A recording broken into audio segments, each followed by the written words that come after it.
Did you know that thousands of people inherit various disorders when they're born, simply from genetic history?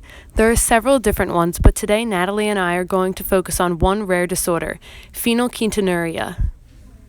Phenylketonuria, or PKU, is a rare inherited disorder that affects the way the body breaks down protein. So let me back up a little bit and explain how this works. PKU is caused by a defect in the PAH gene, which provides instructions for making an enzyme called phenylalanine hydroxylase. This enzyme breaks down the phenylalanine into other products this body needs. Phenylalanine is an amino acid that's obtained through the diet. It's found in all proteins and some artificial sweeteners. When this gene is mutated, the enzyme is unable to break down phenylalanine, which then builds up in the blood and poisons nerve cells in the brain. So now that we have some background on PKU, let's delve into the genetic details. PKU is inherited as a recessive trait. Only if someone inherits a mutant allele from each parent will he or she develop the disease, which means that 2 defective copies of the PAH gene are needed. The pedigree provides a visual of how the disorder gets passed down.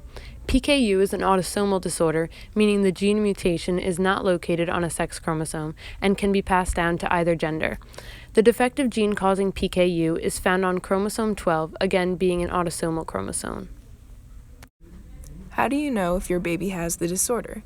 The disease is not detectable by physical examination. Regardless, there are numerous indications of the possibility of your baby having PKU. Not all babies show symptoms immediately. However, symptoms include intellectual disability, delayed development, behavioral, emotional, or social problems, psychiatric disorders, neurological problems that may include seizures, hyperactivity, bone strength, skin rashes, a musty odor of the child's breath, skin, or urine caused by too much phenylalanine in the body, fair skin and blue eyes because phenylalanine cannot transform into melanin. The pigment is responsible for hair and skin tone, and abnormally small head or microcephaly. PKU primarily affects the brain.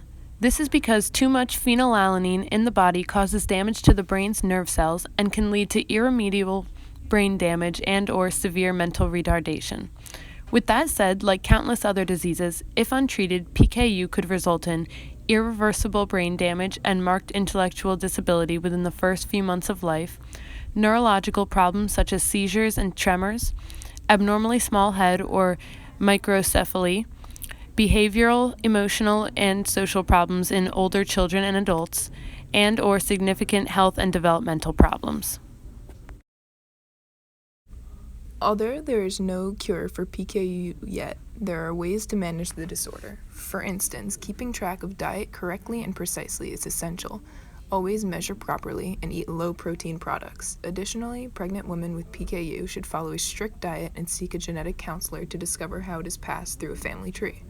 The chart shown depicts everyday foods eaten and what to stay away from. It is imperative that people with PKU eliminate high phenylalanine foods from their diet if they want to manage the disorder as best as they can. Because diet plays such a vital role in handling PKU, the disorder is a prime example of gene-environment interaction. Dietary restrictions are currently the only treatment, given that mutations in the phenylalanine hydroxylase gene cause mental retardation only in the presence of dietary phenylalanine. On the topic of environment interaction, let's discuss the argument of nature versus nurture. This discussion shows the point of view of nature involving genetics. It is the way something is simply because it is. Being born with brown eyes, for example, is something of your nature. It cannot be changed by the environment you live in or anything else for that matter. Additionally, we have nurture's point of view, which is more about the environment something is raised in. Something can be born the way it is, but it's more likely that the environment has enhanced it in some way, either positively or negatively. For instance, someone without a cancer gene could spend their life around cigarettes, smoking them or not, and end up being diagnosed with lung cancer. In this example, the person could have avoided lung cancer by keeping cigarettes out of their environment, supporting the nurture argument, that the environment has a stronger effect than genetics. This would be an example of a negative influence from the environment. The environment could have positive effects as well, like preventing a disease or cancer. Perhaps, if prostate cancer is likely in one's family, the males may take precaution by eating less red meat. This would be a positive change they could make to avoid cancer. In our situation, PKU cannot be avoided at all. It is a genetic disease passed down by families that cannot be cured or rid of. Although pregnant women with PKU can follow a strict diet to ensure the safety of their newborn, that is only effective in avoiding birth defects, not avoiding PKU. If the newborn child has the gene, they will carry it throughout their whole life, proving that genetic disease follows nature's rules. However, interestingly enough, some people of certain racial descent are less likely to receive the gene. For example, those of African descent are unlikely to get this disorder compared to someone of Asian or European descent.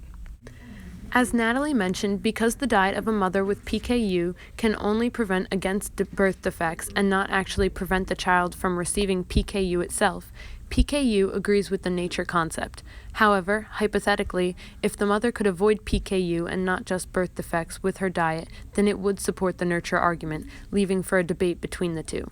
But without any reason for receiving this disease other than genetic, there is no argument for nurture. Also, because PKU can be essentially diagnosed at birth, there is no time for environment to affect the baby positively or negatively before the results are calculated. Without the time and the possibility of an environmental influence, the concept of nature is the only feasible option. To look at it from the nurture angle, the diagnosis would have to be much later on in life. Using the previously mentioned lung cancer analogy, the person does not know they have lung cancer until they are in at least their 30s. 30 years is plenty of time for the environment to factor into the equation, whereas 30 minutes isn't so much. Thank you so much for watching our TED Talk on phenylketonuria. If you have any questions, feel free to ask us. This is Lauren Krupfel and Natalie Perna from Block 4A. Peace out.